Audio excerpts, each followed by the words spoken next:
What are your dreams, passions, gifts, and interests? Tell me a little about yourself, please. Hi everyone, my name is Jun Seok, aka Soul Train. Um, my gift, the biggest gift I think, is is music, uh, which is also mm, a big part of my interests. But I'm also interested in the world, in science. I'm interested in music technology, technology in general, actually. Mm, Before I became visually impaired, I was a mountain biker, so yeah, I was really into that. Um, and even though I can never drive a car again or ever, I don't have a license, but I like cars, so I guess I'm a kind of a weird kind of petrol head, but yeah, I like cars. Good. Uh, Tell me about your adoption story. All right, so I am the youngest of three brothers. The oldest one, he was adopted to the Netherlands, to a different family. I was adopted not long after, and the middle brother, he stayed behind, and so yeah, it's kind of a strange situation. Um, we, the oldest brother and myself, we met when I was about 16, and I was not really ready to meet him yet, so was kind of I kind of blew him off, and I was really sorry about that. I still am really sorry about that, even now. We reestablished contact a couple years after that when I was more ready and ready to explore and rediscover my roots. And then he went back to Korea in 2008, and we followed. 2 years later, we reunited in 2010. Um, and yeah, I haven't spoken to my oldest brother in a long time. I haven't spoken to him for many years. Yeah, I hope he's doing well right now. We still keep in touch with the middle brother, and our dad. Our mom unfortunately passed away a couple years ago, and my Dutch dad, he passed away as well. So yeah, these last couple years were quite tough. But yeah, that's like in very briefly what it was about. There's lots more to it, but that was really like the timeline.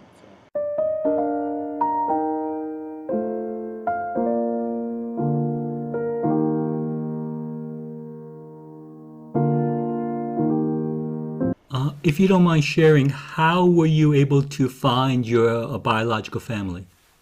Well, that's interesting actually, because my brother, for some reason, I don't know why, but the adoption agency left some of the paperwork of my brothers in my file, or my parents somehow obtained it. I don't know how it came to be, but somehow there were some details from his files in my file, and so I always knew their address, and I knew their names, and then when I was 16, I got a letter from Omoni, a card uh, saying, "Look, I'm very sorry.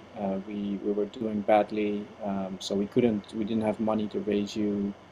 But now you're grown up, and I would really like to know how you are, how you're doing and what you're doing."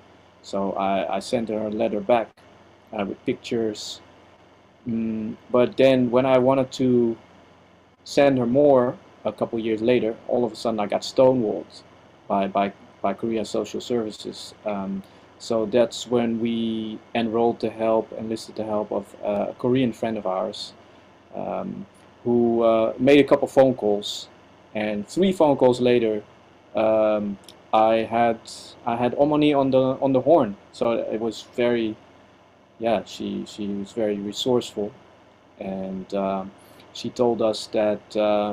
she sometimes helped other adopcos, uh, with issues like this. So I'm sure she already knew like where to call, like which council to call, which city hall to call, things like that. So that's how we um, found out that they still lived at the same address, and the rest was quite easy. So when we reunited, we just we went to the place and where we were all born, where they miraculously, amazingly still live, and yeah, that was that was just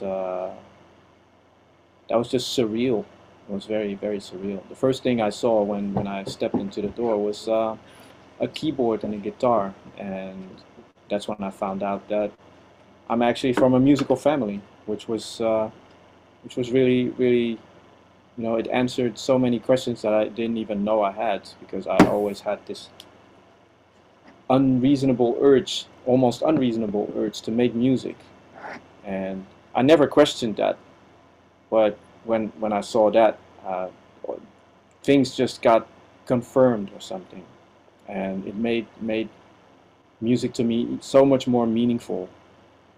So yeah, that was how that came to be.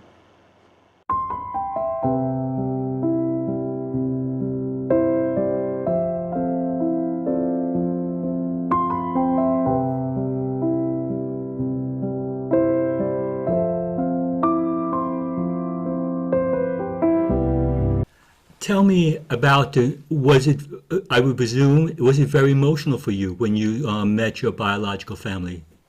Um, it was life changing. It was very emotional.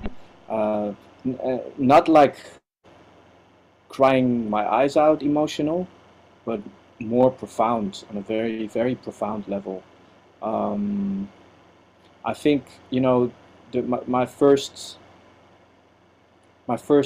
reaction was to just let everything wash over me, and we stayed there for 2 weeks, and it just went by like a whole blur. It was just going from one experience into the next, and it just took a long time. It took a couple months to for me to process it and to really realize, like, wow, this actually this actually happened, and the way it happened, and everything that it was just yeah, it was just life changing. I can definitely see in my life, like the me before going and the me after I came back. It was just, I was working at in IT at that time at a five-star hotel, and people noticed also, like, hey, you have a spring in your step, and you're no longer, your head is no longer bowed low to the ground, and you just, everything is different about you. What happens? And yeah, when I shared a little bit of my story, they were like, wow, okay, yeah, all right. So yeah, I can, to this day, as just, I think about that first trip a lot. Just how amazing, how amazing it was, and how big of a change it really was. It sounds to me like that was an emotional and life changing experience for you. Now, what kind of advice would you give to make international and trans-ethnic adoption better? Um, Stop it. That's my response. There's there are virtually no good outcomes. Like I was like, if I would compare my story to others, like I'm very, like, aware that I had really good fortune, better fortune than most, and yeah, it's just you know uh, there's very little good that comes from it. Like, yes, we I grew up in um, well, in a middle class environment, I would say, um, maybe slightly upper middle class, but not like filthy rich or something. Just we were living comfortably. We had no, no, nothing was lacking, and um, so education was never a problem like that. Um, and well, I would say opportunities, but that would also not be completely true because mm, because even though I have a Dutch last name, whenever, sometimes I would show up at an interview, like, oh no, sorry, the job's already gone. Oh yeah, yeah, you're not really a good fit for the team. So, it's not like we would automatically be given like the white treatment, so to speak. Um, and it was just very clear, like, everyone, like almost all the parents that I know of, would all say to us like, hey, yeah, but you're one of us now, but we are never one of them. It's just not happening. And so because of that, um, my the best advice I can give is to just put an end to it, because it just, on paper it all looks good, but it ain't all good. It ain't all good. I mean, you take you take a child away from a family, that in 99% of the cases doesn't want to give you away. Like, my Omoni would not have given me away if she had a choice. If they had money, then I would I would still be there. My brother would still be there. So it's not like, it's not as clear cut as some people, you know think it is. And so I think that would be the only advice, to just put an end to it.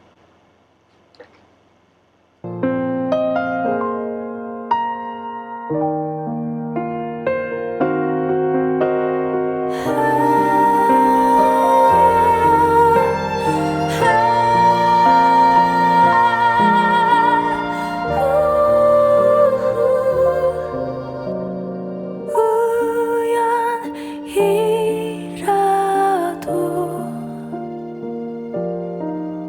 혹시